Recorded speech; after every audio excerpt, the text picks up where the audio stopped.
This is my flight sim room. Actually, it's a bedroom, a very small one. You can see my computer that I built from component parts and a manual here. I'll give you the specs in just a minute. But this is my fuselage, which came from a crashed Cessna 150. And as you can see by that seam there, it consists of a top and a bottom. And these the top and the bottom are held together with little aircraft bullet-like things called clecos. Clecos hold parts together, and they're used in aircraft construction of metal airplanes. So when I got the fuselage, it was basically completely stripped down. It came from this airplane here, a Cessna 150. The aircraft was involved in a crash on a landing and totaled out, completely totaled, and therefore it was parted out and pieces were sold off as individual salvage parts. The fuselage was laying in the hangar at a fixed base operation that I discovered, and it fit my needs just perfectly, and I was able to buy it and take it home on a trailer, put it in my garage, and start operating on it. The net result of it is this. Got an open back on it. Again, these are held together with clecos. Do you see those clecos? And then this little tripod here is what I use to record my videos here. So when I'm in the recording process, I put it on my platform and I'm able to record my flights as I fly them. So it's kind of neat because I review what I've done just by playing back my video here. Now the seat, it had no seat. This is from eBay off of Piper Lance. The doors came from Alaska off eBay. The windows are all shot. I had to keep the plastic from falling out by putting in some screws there to keep the plastic in place. I made, since they had no latches on the doors, I made my own latch with a little window holder opener. And now let's go and look at the parts inside here. Because I get into this aircraft by using my hand to support myself here, my full weight is on this. Remember, this is in two parts. I had to strengthen it down here with a strap and 4 big heavy-duty screws. Now the parts that I have in here are as follows. I've got pro pedals. I've got the SciTech yoke, which I have set up for a twin engine configuration. I've got a neat little set of switches here that I use for my autopilot functions. And this product is from desktopaviator.com.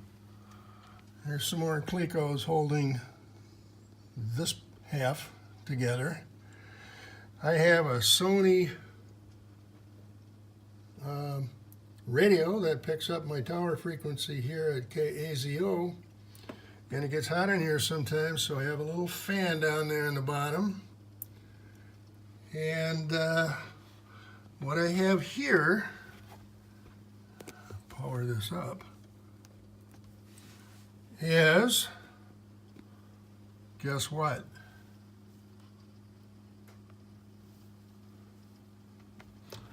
It is an iPad. And the iPad has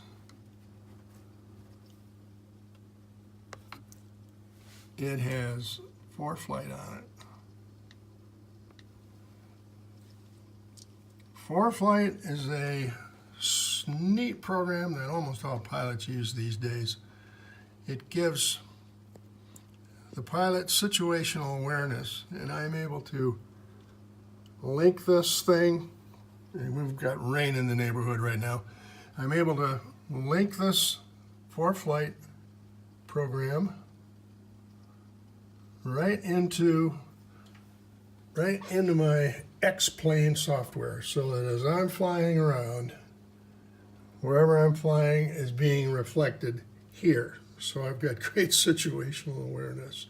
Now this is flying in two-dimensional mode, right? And I like it. It's easy. I can move my horizon around by using my little button here. Watch this. I'm going to move the little head to the right and to the left. So you see, it's kind of like looking out. There's a barren park next to us. I'm at the Holland Park Township Airport, where my dad used to keep his airplanes.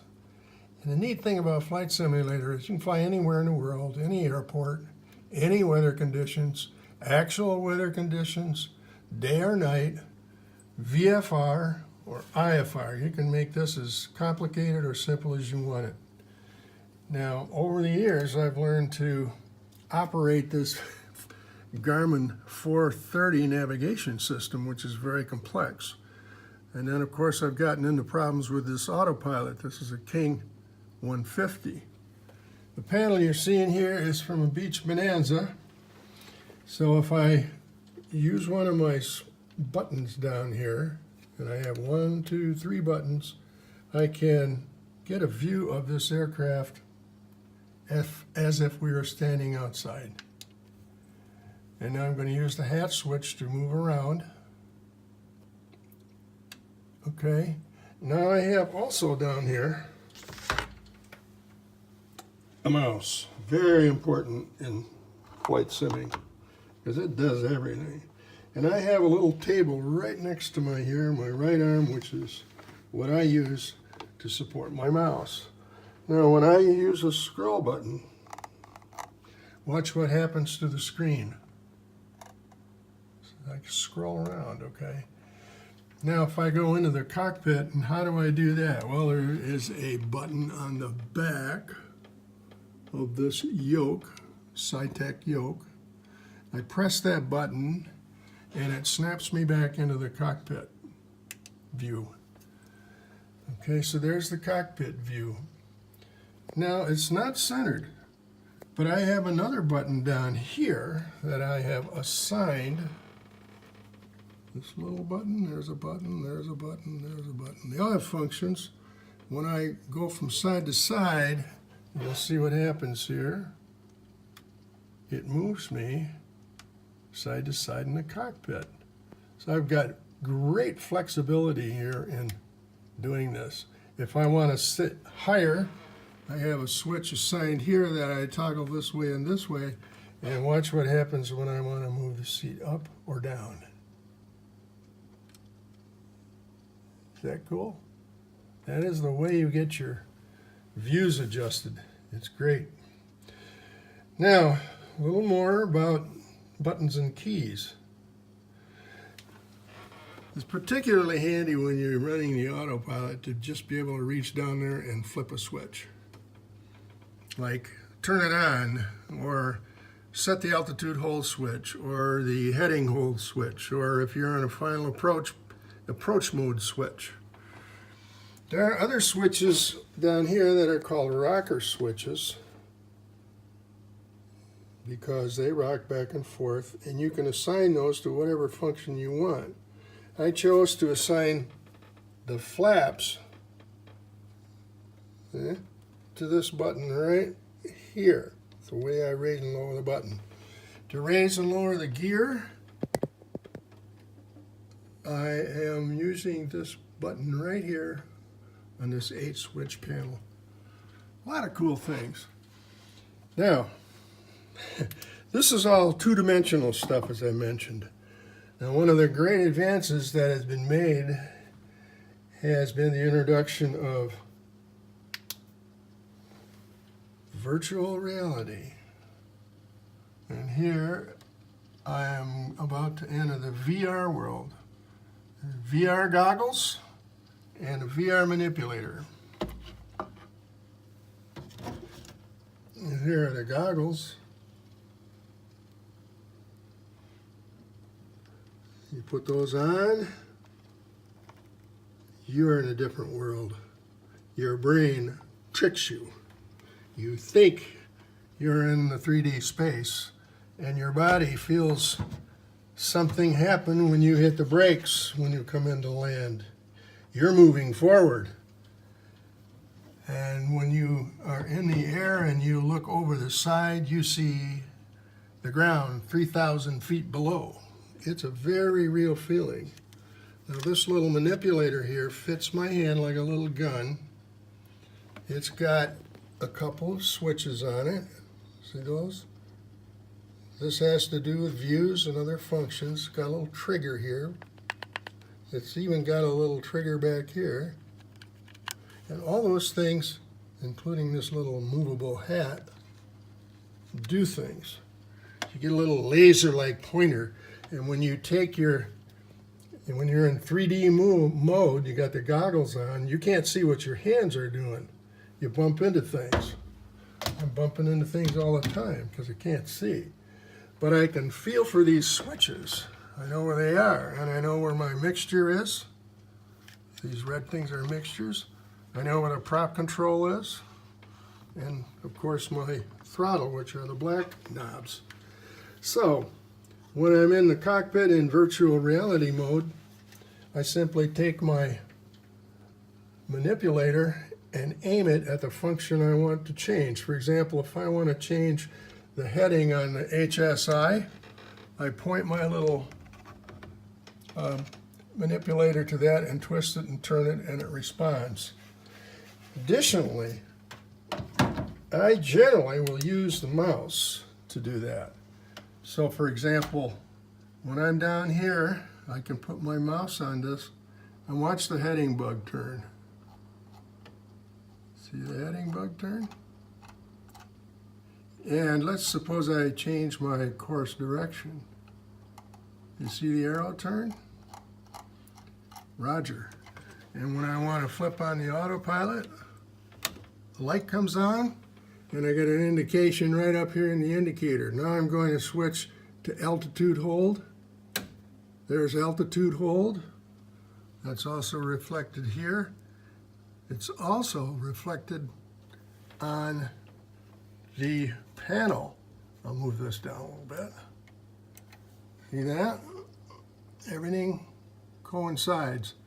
Now I'm going to add to it the heading hold, this one. The heading hold is on, and now you see the heading hold is added to that. And of course it's indicated here. The point that I'm making is that all of this functions like the real deal. Let's set the altitude. I'm changing the value of the barometric pressure. It's so cool. Here is a place where I can set my altitude for altitude hold.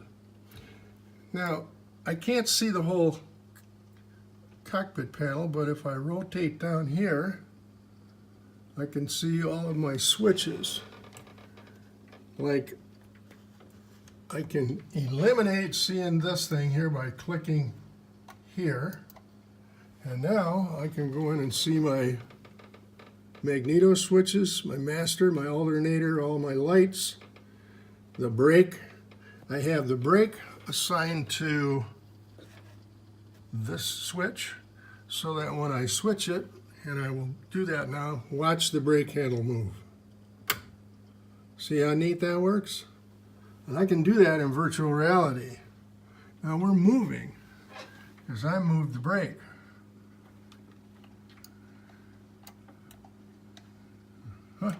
So let's stop. Stopped. Okay, I'm going to shut off the engine here. Did you see the cockpit wiggle and shake before the prop stopped? That's another realistic aspect of this thing. Very real. But when you put on the goggles, it is real. All right, here's the flap switch.